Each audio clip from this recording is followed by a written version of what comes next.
পরিমাণ চুরি করলে হাত কাটতে হবে। হাদিস শরীফে এসেছে, সহিহ মুসলিমের বর্ণনা 4253 নং হাদিসে এসেছে। عن عائشة رضي الله تعالى عنها قالت قال رسول الله صلى الله عليه وسلم لا تقطع يد السارق إلا في ربع دينار فصاعدا لا تقطع يد السارق إلا في ربع دينار فصاعدا মানে এক দিনারের এক চতুর্থাংশের যদি হয় অথবা এর থেকে বেশি যদি হয়, কেউ যদি চুরি করে তাহলে তার হাত কাটা হবে। এক দিনারের এক চতুর্থাংশ যদি হয়, মানে একটা দিনারকে যদি 4 ভাগের 1 ভাগ যদি হয় অথবা এর থেকে বেশি হয়, এই পরিমাণ সম্পদ যদি কেউ চুরি করে তাহলে তার হাত কাটা হবে। এক দিনার বলা হয় স্বর্ণ মুদ্রাকে। এক দিনারে স্বর্ণের পরিমাণ হলো 4.25 গ্রাম। 4.25 গ্রাম হলো এক দিনার। তাহলে বর্তমান বাজারে 22 ক্যারেট স্বর্ণের হিসেবে এক দিনারের মূল্য আসে 43,125 টাকা। এই 43,125 টাকার 4 ভাগের 1 ভাগ হলো 10,782 টাকা। বর্তমান বাজার হিসেবে কেউ যদি 10,782 টাকা পরিমাণ চুরি করে অথবা তার থেকে বেশি চুরি করে, তাহলে ইসলামী নিয়ম অনুযায়ী, শরিয়ার নিয়ম অনুযায়ী তার হাত কাটা হবে। তাহলে এই হাত যদি কাটা হয়, এটা আল্লাহ তাআলার পক্ষ থেকে অবিচার করা হয় নাই, বরং এটাই হলো সুবিচার। কোরআনে কারিমে আল্লাহ রাব্বুল আলামিন বলেন, ওয়ালাকুম ফিল কিসাসি হায়াতুন ইয়া উলিল আলবাব। কিসাসের মধ্যে হায়াত রয়েছে, জীবন রয়েছে। বাহ্যিকভাবে আমরা দেখতে পারি যে কিসাসের মধ্যে তো একজন মানুষকে হত্যা করা হচ্ছে। কিসাস বলা হয় কেউ কাউকে যদি অন্যায়ভাবে হত্যা করে তাহলে তাকেও হত্যা করতে হবে। এটা হলো শরীয়তের নিয়ম। অন্যায়ভাবে কেউ কাউকে যদি হত্যা করে তাহলে যে হত্যা করেছে ওই ব্যক্তিকেও হত্যা করতে হবে। এটা হলো কিসাস। তাহলে আল্লাহ রাব্বুল আলামিন কোরআনের মধ্যে বলতেছেন কিসাসের মধ্যে হায়াত আছে, জীবন আছে। বাহ্যিকভাবে দেখা যাইতেছে একজনকে হত্যা করা হয়েছে, এর বদলে আরেকজনকে হত্যা করা হইতেছে। তো এর মধ্যে দেখা যাইতেছে যে একজন মানুষ তো জীবন গেল। জীবন কিভাবে আছে? জীবন আছে এভাবে যে কোন অন্যায়ভাবে যে হত্যা করেছে, একে যদি প্রকাশ্যে জনসম্মুখে একে যদি হত্যা করা হয়, কিসাস নেওয়া হয়, তাহলে দেখা যাবে একজনের জান গেছে, এর বদৌলতে আরো হাজার হাজার মানুষের প্রাণ বেঁচে যাবে। এমনি ভাবে কোন চোরের হাত যদি প্রকাশ্যে জনসম্মুখে সবার সামনে যদি হাত কাটা হয়, তাহলে দেখা যাবে যে চুরি বন্ধ হয়ে যাবে, কোন চোর চুরি করার সাহস পাবে না। এই কারণেই আল্লাহ রাব্বুল আলামিন বলেছেন যে কিসাসের মধ্যে হায়াত আছে, জীবন আছে। মানে একটা জীবনকে যদি হত্যা করা হয়, এর মাধ্যমে মানুষ দেখবে যে আমরা যদি কাউকে হত্যা করি তাহলে তো আমাদেরকে হত্যা করা হবে। তাহলে একটা কিসাস নেওয়ার মাধ্যমে হাজার হাজার মানুষের জীবন বেঁচে যাবে।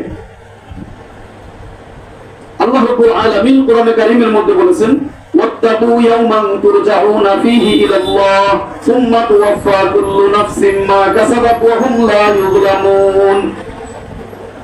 তোমরা আল্লাহ তাআলাকে ভয় করো। ওয়াত্তাকু, তোমরা ভয় করো, ইয়াওমান, ওই দিনকে, তুরজাউনা ফীহি ইলাল্লাহ, যেদিন আল্লাহ তাআলার দিকে তোমাদেরকে ফিরানো হবে। সুম্মা তুওয়াফফা কুল্লু নাফসিন মা কাসাবাত ওয়া হুম লা ইউযলামুন। অতঃপর প্রত্যেক ব্যক্তিকে তার কৃতকর্মের প্রতিদান পরিপূর্ণভাবে দেওয়া হবে। ওয়া হুম লা ইউযলামুন, এবং জুলুম করা হবে না, বিন্দু পরিমাণ অবিচার করা হবে না। তাহলে হক আমরা জানতে পারলাম 2 প্রকার। এক প্রকার হক হলো হুকুকুল্লাহ, আল্লাহ তাআলার হক।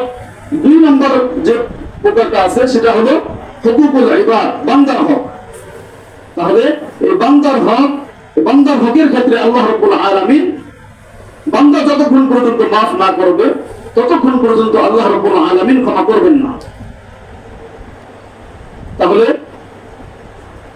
এই চুরি ডাকাতি, ছিনতাই, আত্মসাৎ, ব্যভিচার এগুলো যদি বন্ধ করতে হয়, তাহলে আল্লাহ রাব্বুল আলামিনের বিধান যদি আমরা পালন করি, কোরআনের যে বিধান আছে এই বিধান অনুযায়ী যদি এই বিধানকে যদি বাস্তবায়ন করা হয়, তাহলে দেখা যাবে যে মদ পান করা বন্ধ হয়ে যাবে, চুরি বন্ধ হয়ে যাবে, ব্যভিচার বন্ধ হয়ে যাবে, অন্যায়ভাবে কাউকে হত্যা করাও বন্ধ হয়ে যাবে।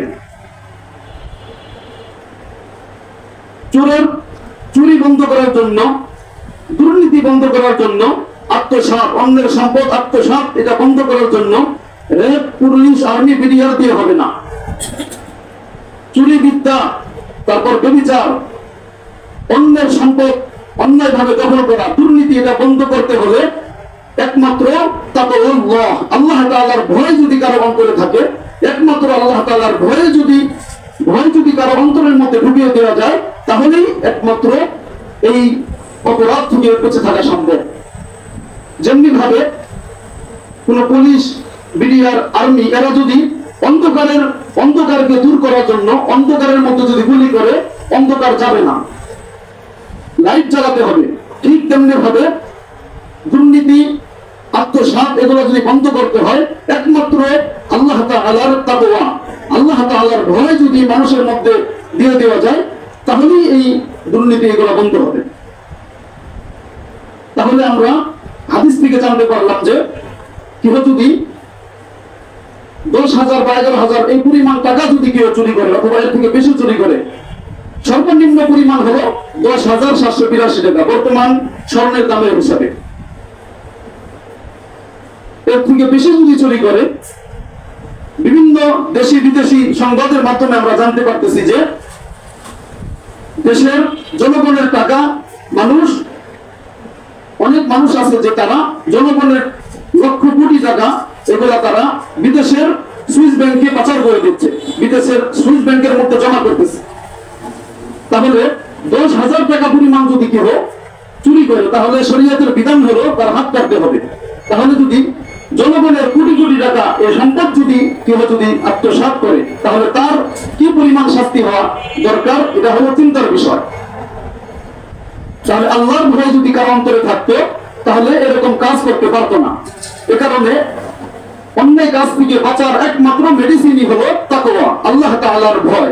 কারণ অন্তরে তাকওয়া যদি থাকে, আল্লাহ তাআলার ভয় যদি থাকে, তাহলে ওই ব্যক্তি এই সমস্ত অন্যায় কাজ থেকে বেঁচে থাকতে পারবে।